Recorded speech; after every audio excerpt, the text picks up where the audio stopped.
D and F block elements हमने पिछली class में स्टार्ट कर दिया था। डी ब्लॉक एलिमेंट्स की कॉन्फ़िगरेशन क्या होती है? क्या होती है? डी ब्लॉक एलिमेंट्स की जनरल कॉन्फ़िगरेशन क्या लिखवाई थी पिछली क्लास में? हाँ, आगे n-1 डी, आगे कॉपी में देख के कब तक करोगे? मतलब इतना चैप्टर कराने के बाद भी कुछ भी कर नहीं आए हो। जिंक हमारा ट्रांजिशन मेटल एलिमेंट क्यों नहीं है? कॉन्फ़िगरेशन जितना पिछली क्लास में कराया था, जितना मैं आज की क्लास में कराऊंगी, स्पीड में कराऊंगी क्योंकि चैप्टर मुझे खत्म करना है। इस चैप्टर के बाद हम ऑर्गेनिक स्टार्ट कर देंगे। जो हमारा कोऑर्डिनेशन कंपाउंड हो जाएगा वो ऑर्गेनिक के 2 चैप्टर जैसे ही खत्म हो जाएंगे। Sunday you are having extra class, या तो वो बहुत सुबह होगी या वो बहुत शाम में होगी, बट वो एक्स्ट्रा क्लास इस चीज के लिए ताकि मैं ऑर्गेनिक एक चैप्टर करवा दूं। या तो केमिस्ट्री की एक्स्ट्रा क्लास होगी या फिजिक्स की होगी। राइट, सिलेबस बहुत पीछे है। रोज चाहे एक बच्चा हो, और अगर एक भी नहीं हुआ मैं रिकॉर्डिंग स्टार्ट कर दूंगी। मेक श्योर दैट चाहे आप 4:20 पे आओ चाहे आप 4:25 पे आओ, आप कंटिन्यू करते रहना, because I have to end the chapter. समझ आ रही है बात? वरना I am not responsible for any kind of thing. Make sure that. हमने डी ब्लॉक में पिछली क्लास में कहां तक पढ़ लिया था? एंथैल्पी ऑफ एटमाइजेशन पर पढ़ लिया था। एंथैल्पी ऑफ एटमाइजेशन हमने क्या बात करी थी? The heat which is required to convert 1 mole of crystal lattice into gaseous. वो हीट जो हमें चाहिए होती है 1 मोल को कन्वर्ट करने के लिए गैसियस में, उसको हमने क्या बोल दिया था? एटमाइजेशन। इसके बाद जो हमारी 4th प्रॉपर्टी आती है that is your atomic radius. Atomic radius के बारे में क्या बोलेंगे? इसमें ना आपको 2 चीजें समझनी है। 2 क्या, एक चीज समझ लो, जेड इफेक्टिव होता क्या है? जेड इफेक्टिव होते हैं चार्ज ऑन न्यूक्लियस। क्या होता है? Charge on nucleus. तो अगर हम लोग एटॉमिक रेडियस की बात करेंगे तो लिखो from scandium two chromium, from scandium two chromium, from scandium two chromium atomic size decreases, atomic size decreases, atomic size decreases due to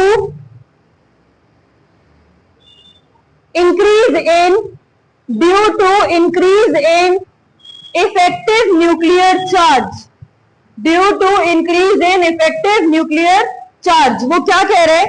scandium से लेकर जब हम क्रोमियम तक जाते हैं तो हमारा इफेक्टिव न्यूक्लियर चार्ज क्या होगा? डिक्रीज होगा। क्या होगा? डिक्रीज। तो बताओ स्कैंडियम के बाद क्या आता है?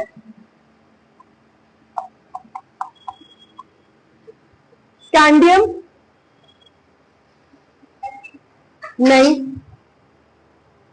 Scandium, titanium, vanadium and chromium. तो उसने क्या बोला? स्कैंडियम से जब हम क्रोमियम तक जाएंगे इफेक्टिव न्यूक्लियर चार्ज क्या होगा? डिक्रीज होगा। इफेक्टिव न्यूक्लियर चार्ज क्या होगा? डिक्रीज। तो क्या मैं ऐसे लिख सकती हूँ? क्योंकि हमारा इफेक्टिव न्यूक्लियर चार्ज क्या हो रहा है? डिक्रीज हो रहा है। अब इफेक्टिव न्यूक्लियर चार्ज क्यों डिक्रीज हो रहा है? सॉरी, इफेक्टिव न्यूक्लियर चार्ज हमारा डिक्रीज हो रहा है, जिसकी sorry effective nuclear charge increase हो रहा है और एटॉमिक साइज क्या हो रहा है? डिक्रीज। जितना ज्यादा न्यूक्लियस में चार्ज बढ़ेगा उतना ज्यादा फोर्स ऑफ अट्रैक्शन बढ़ेगा। जितना ज्यादा फोर्स ऑफ अट्रैक्शन बढ़ेगा उतना ज्यादा वो अपने इलेक्ट्रॉन्स को क्या करेगा? होल्ड करेगा। तो एटॉमिक साइज क्या होगा? बढ़ने नहीं देगा। राइट। तो अगर हम स्कैंडियम से क्रोमियम की तरफ जाते हैं तो न्यूक्लियर चार्ज हमारा इंक्रीज करता है, जिसकी वजह से एटॉमिक साइज डिक्रीज करता है। यहां तक समझ आ गया? आफ्टर क्रोमियम उसके बाद क्या होगा? इसके बाद हमारा मैग्नीज आता है, तो यह है आयरन आता है, कोबाल्ट आता है और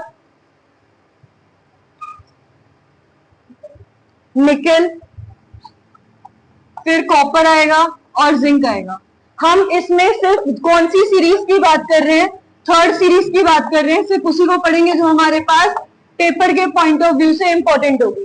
तो अभी तक हमने देख लिया क्रोमियम तक भी डिक्रीज ही जाएगा कि यहां से यहां तक हमारा इफेक्टिव न्यूक्लियर चार्ज क्या जा रहा है, इनडायरेक्टली एटॉमिक रेडियाई क्या जा रहा है, डिक्रीजिंग ऑर्डर में जा रहा है, डिक्रीजिंग ऑर्डर में जा रहा है। उसके बाद आयरन और कोबाल्ट और निकल, यहां पर क्या होगा, क्या होगा, यहां पर आपका जो atomic, what do you mean by this, देखो यहां से लेकर स्कैंडियम से लेकर यहां तक एटॉमिक रेडियस डिक्रीज में जाएगा, उसके बाद एकदम से वो कांस्टेंट हो जाता है, डिक्रीजिंग ऑर्डर होता है।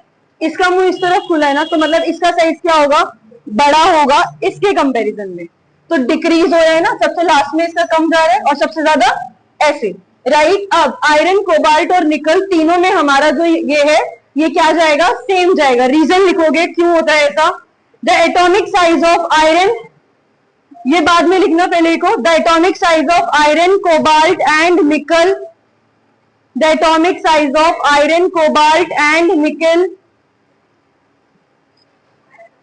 same because of is same because of pairing of electrons, is same because of pairing of electrons in d orbital,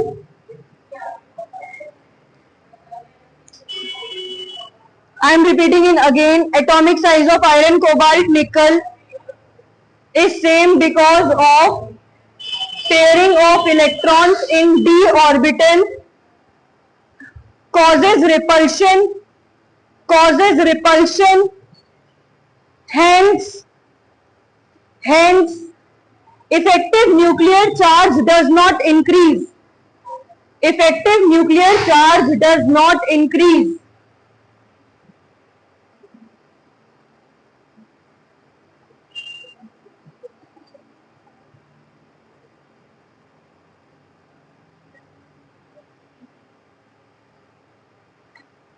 दोबारा रिपीट करूं, एटॉमिक साइज ऑफ, दोबारा बोल रही हूं, iron cobalt nickel is same because of pairing of electrons in D orbital causes repulsion, right. उसके बाद आएगा hence effective nuclear charge does not increase, does not increase. तो मतलब यहां पर हमारा जो Z इफेक्टिव था वो ज्यादा था, राइट। और यहां पर जो Z इफेक्टिव है इसमें क्या हुआ, हमारे जो इलेक्ट्रॉन्स थे वो डी ऑर्बिटल में जाने लग गए। जब इलेक्ट्रॉन्स डी ऑर्बिटल में गए तो उनमें क्या हुई, रिपल्शन हुई, जिसकी वजह से हमारा जो न्यूक्लियस पे चार्ज था वो इंक्रीज नहीं करा। तो यहाँ पर इन दोनों का साइज क्या आ गया, तीनों का अप्रोक्सीमेटली सेम आ गया। अब इसके बाद क्या होगा, यहाँ पर डिक्रीज कर रहे थे, अब यहाँ पर जो हमारा साइज जाएगा, अब इधर बोलेंगे यहाँ पर एक इफेक्ट था Z इफेक्टिव। अब हम यहाँ से एक चीज बोल सकते हैं कि हमारा जो साइज है वो Z इफेक्टिव के क्या है, इनवर्सली प्रोपोर्शनल जाएगा, डायरेक्टली प्रोपोर्शनल जाएगा या क्या। अगर Z इफेक्टिव इंक्रीज हो रहा है तो साइज क्या हो रहा है, डिक्रीज। तो मैं ऐसे लिख सकती हूँ, राइट। क्यों, अगर मेरा साइज इंक्रीज होगा तो Z इफेक्टिव मेरा डिक्रीज होगा, और अगर Z इफेक्टिव मेरा बढ़ रहा है तो साइज क्या हो रहा है, कम हो रहा है। यहां तक कुछ डाउट। इसके बाद यहां पर ऐसा क्या हुआ कि साइज इंक्रीज होने लग गया। यहां पर हमारा Z इफेक्टिव डोमिनेंट था, वेयर एज यहां पर हमारा स्क्रीनिंग इफेक्ट आ जाएगा। कौन सा इफेक्ट आ जाएगा, स्क्रीनिंग इफेक्ट इंक्रीज। अब यहां पर अगर Z इफेक्टिव बढ़ रहा था, साइज कम हो रहा था, वहां पर उल्टा होगा। वहां पर अगर स्क्रीनिंग इफेक्ट बढ़ेगा तो साइज भी क्या होगा, बढ़ेगा। एक बार दोबारा ये ट्रेंड देख लेते हैं। एटॉमिक साइज में हमारे लिए ये इंपॉर्टेंट है, थर्ड सीरीज पेपर में पूछी जाती है, इसीलिए सिर्फ थर्ड सीरीज पढ़ रहे हैं। स्कैंडियम से लेकर यहां तक हमारा साइज क्या हुआ है, decrease. Why, because Z effective nucleus पे जो चार्ज था वो क्या हो रहा था, इंक्रीज हो रहा था, तो साइज हमारा डिक्रीज गया। यहां पर हमारा साइज ऑलमोस्ट सेम गया, क्योंकि इलेक्ट्रॉन्स कहां चले गए थे, डी ऑर्बिटल में चले गए थे, जिसकी वजह से रिपल्शन हुई और Z के ऊपर, मतलब न्यूक्लियस के ऊपर कोई भी चार्ज इंक्रीज नहीं हुआ, फोर्स ऑफ अट्रैक्शन इंक्रीज नहीं हुई। उसके बाद हमारा कौन सा इफेक्ट बढ़ने लग गया था, डोमिनेंट आ गया था, स्क्रीनिंग इफेक्ट। और जैसे जैसे हमारा स्क्रीनिंग इफेक्ट बढ़ने लग गया, साइज भी बढ़ने लग गया। लास्ट में एक लाइन लिख लो, from left to right, from left to right atomic size decreases. ये हमने पीरियोडिक टेबल जब चैप्टर पढ़ा होगा क्लास 9th में, तब हमने पढ़ा था, जब हम लेफ्ट टू राइट जाते हैं। 9th या 10th में आता है पीरियोडिक टेबल, 9th या 10th में आता है। 10th में तो नहीं, मे बी 9th या 11th में कुछ था, कोई नहीं, चले गए वो दिन।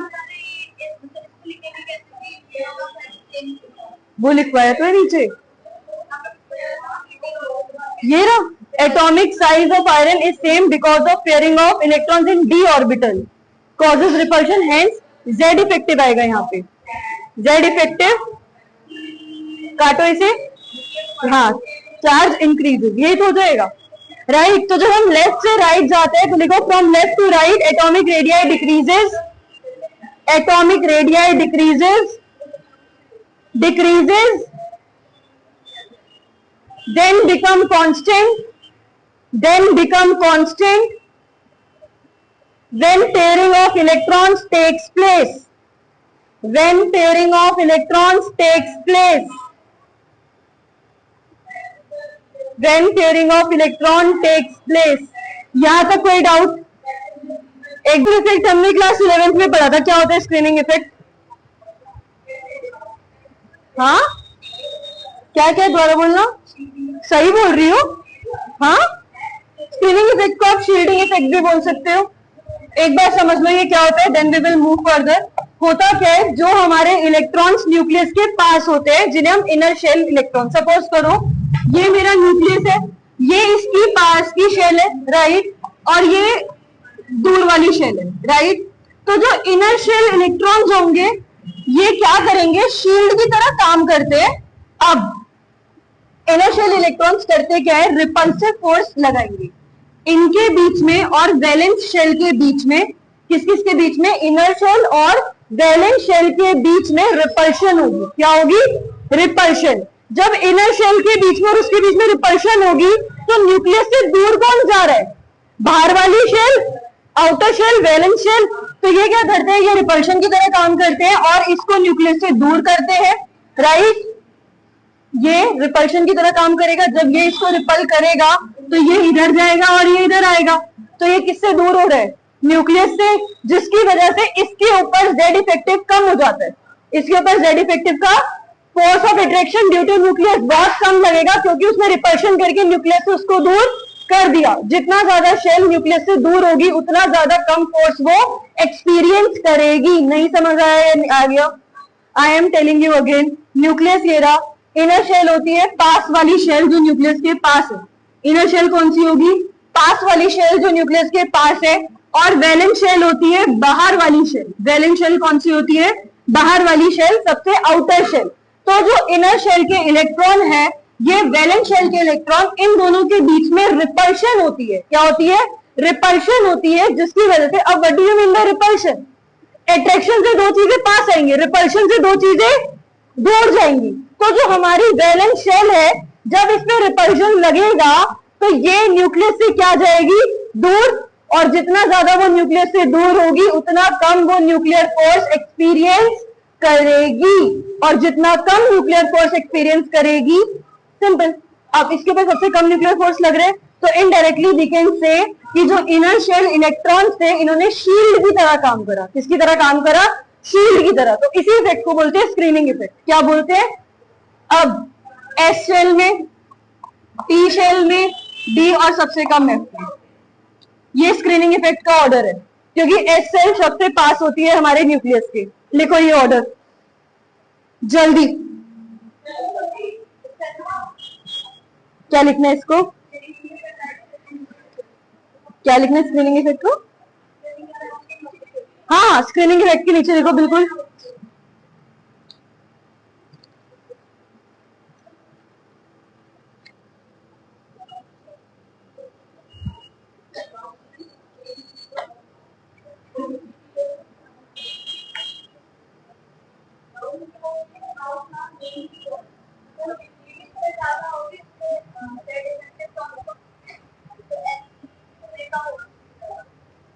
इसमें स्क्रीनिंग इफेक्ट ज्यादा होता है। क्यों? क्योंकि एस हमारी न्यूक्लियस के पास होती है, राइट, और सबसे कम किसमें होगा? एफ में होगा।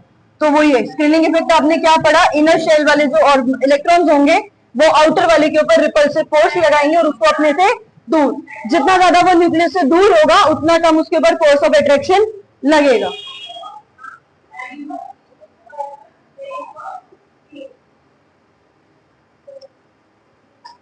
अब अगर हम आगे बात करें तो हम लोग स्क्रीनिंग इफेक्ट का एक और अगर ऑर्डर देखें तो होता है 3D,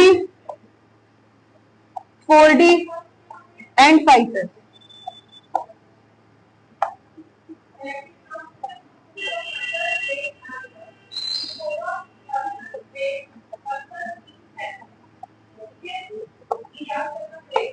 ऐसा क्यों?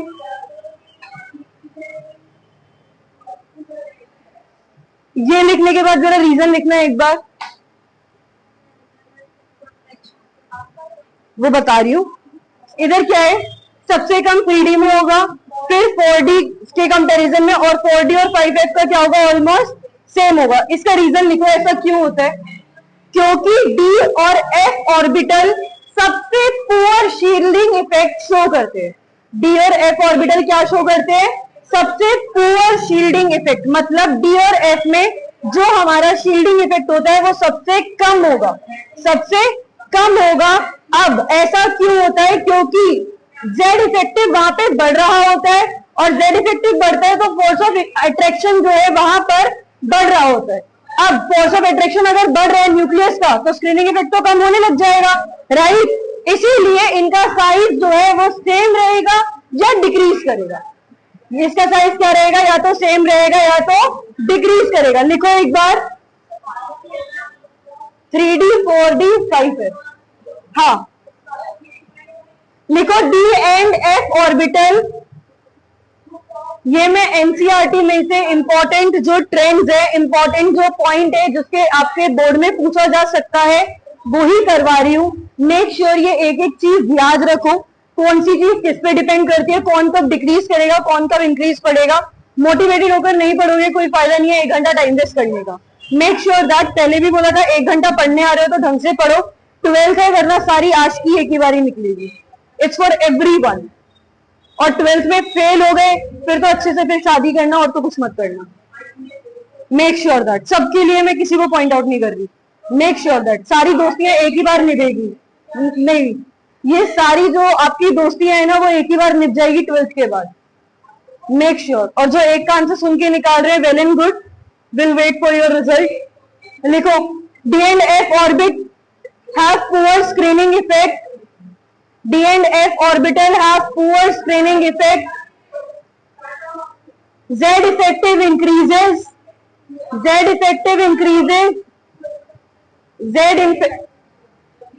Poor screening effect. Z effective increases. Z effective increases. Force of attraction increases. Force of attraction increases. Because of which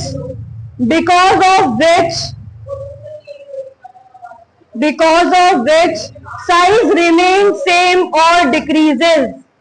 Size remains same or decreases. या तो साइज बढ़ेगा या तो साइज क्या होगा? डिक्रीज होगा। सेम होगा या तो डिक्रीज होगा।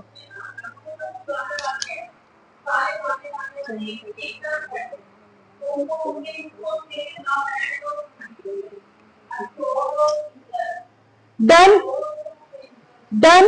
नेक्स्ट हेडिंग जाएगी आयोनाइजेशन एनर्जी। नेक्स्ट जाएगा आयोनाइजेशन एनर्जी।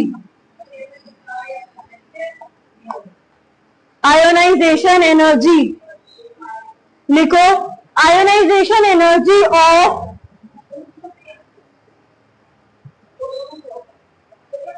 नहीं, आयोनाइजेशन एनर्जी इंक्रीजेस लिख दो बस।